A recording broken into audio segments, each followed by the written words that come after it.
perkumpulan notaris kan. Beda dong antara dia sebagai notaris dan dia sebagai perkumpulan dong. Nah, dalam konteks sebagai perkumpulan, oke, ya disebutkan bahwa INI itu adalah wadah yang tunggal kan. Wadah tunggal, betul di ayat 2-nya. Kemudian dalam konteks pembina Ikatan Notaris Indonesia, itulah kemudian harus ada permen. Gitu. Kalau dalam konteks dia sebagai notaris, seseorang itu menjalankan kewenangan sebagai notaris, oke, kita yakini, kita tidak membantah bahwa memang Kementerian Hukum dan HAM adalah sebagai pembina dan pengawas. Makanya di ujian itu banyak aturan-aturan yang terkait dengan kewenangan kepala akta. Ya itu tadi isinya kan lebih banyak itu dominan. Betul, makanya pasal 66 kan menyebutkan bagaimana kemudian pengawasan itu dilakukan oleh MPD. Pengawas daerah, pengawas pusat. Tapi kan dua hal yang berbeda kalau dia dalam konteks sebagai notaris dan kemudian kita bicara dalam konteks organisasi. Iya. Organisasi notaris ya, INI. Gitu. Harus bisa dipisahkan berarti. Harus. Jadi jangan bilang bahwa tidak perlu ada permen. Berarti dia tidak memahami, orang yang ngomong itu tidak memahami konsep apa yang kemudian mendasari yang disebut sebagai asas legalitas. Kalau tidak salah Pak, di ayat 3-nya kan jelas kebebasan mandiri.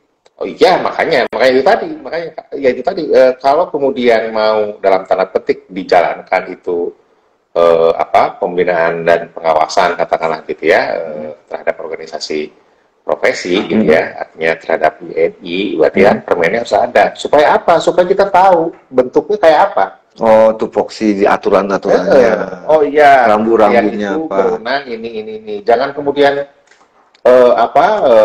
menafikan yang disebut sebagai ADART. Di awal tadi saya sebutkan, ADART itu adalah perjanjian. Iya. Aturan main bagi organisasi. Ya, sementara yang namanya perjanjian itu kita bicara bahwa ada yang disebut sebagai asas personality. Apa asas personality itu? Perjanjian itu hanya berlaku untuk para pihak yang membuatnya. Berarti anggota yang mengikat. Anggota, lu orang lain mana bisa mengintervensi ke dalam. Terus orang luar nggak bisa. Ya itu tadi, kalau ikut adalah notaris misalkan dia anggota organisasi ya boleh. Ya, cawe-cawe dalam tanda petik ini. Karena apa? Karena memang dia adalah sebagai pihak di situ. Pihak medianya notaris. Ya, makanya tentu harus tahu asas personality gitu ya, asas kepribadian. Itu sebetulnya bisa diterapkan dalam hal ini gitu loh. Ya. Karena apa? Karena asas personality, asas kepribadian itu adalah sebagaimana ketentuan di dalam KUH Perdata yang kemudian menjadi rujukan.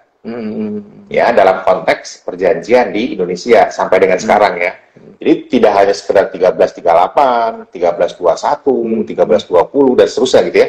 Tetapi juga tentu di dalamnya ada yang disebut sebagai pasal 1315 KUH Perdata, 1317 KUH Perdata. Ya, supaya kita bisa ngerti gitu loh. Jadi 1340 ya. Itu kan tipis nih perbedaan antara jabatan dengan organisasi. Makanya kan banyak kan, menteri yang melantik kita.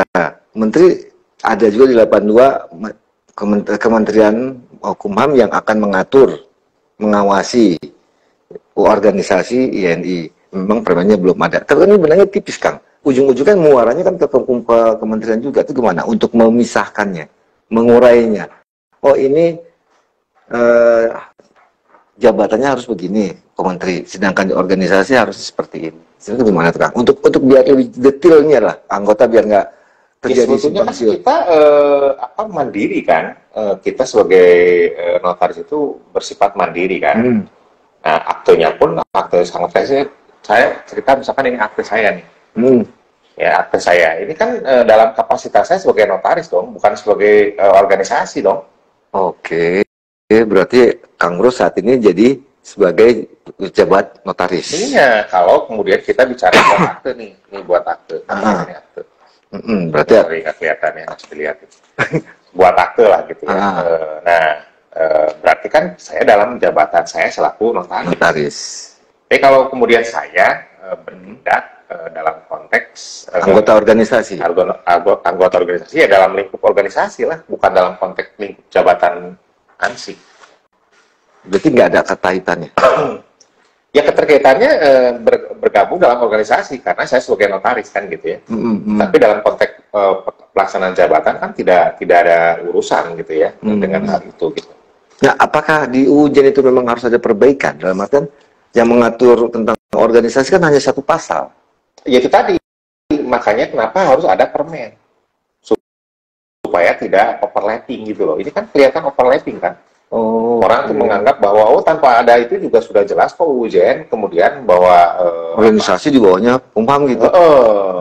Kan sebetulnya tidak seperti itu. Oke, dalam konteks sebagai notaris ya, dalam jabatan ya tidak terbantahkan. Dari zaman dulu itu ya, dulu kan Kementerian Kehakiman kan, atau Departemen Kehakiman dulu. Dulu sebelum itu juga Gubernur Jenderal kan. Betul. Ya, baru kesini setelah ada UJN 2004 UJN dan HAM. Ya. UJN juga masih Departemen Kehakiman ya?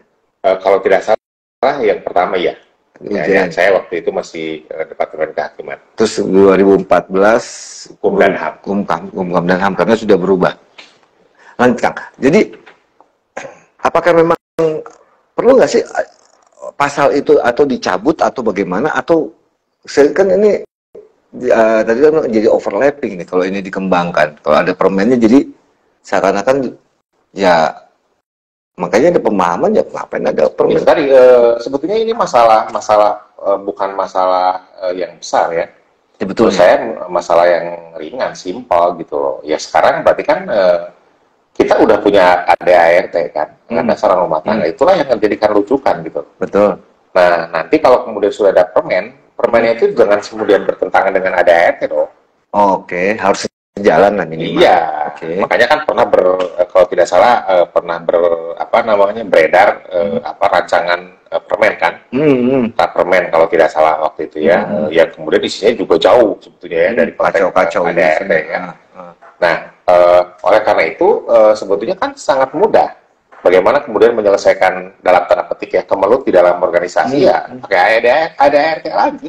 Nah, karena kan ada pemahaman yang tadi Kang Bro sampaikan itu kan, ini kan udah ada UUJN, makanya kan campur tangannya lebih jauh.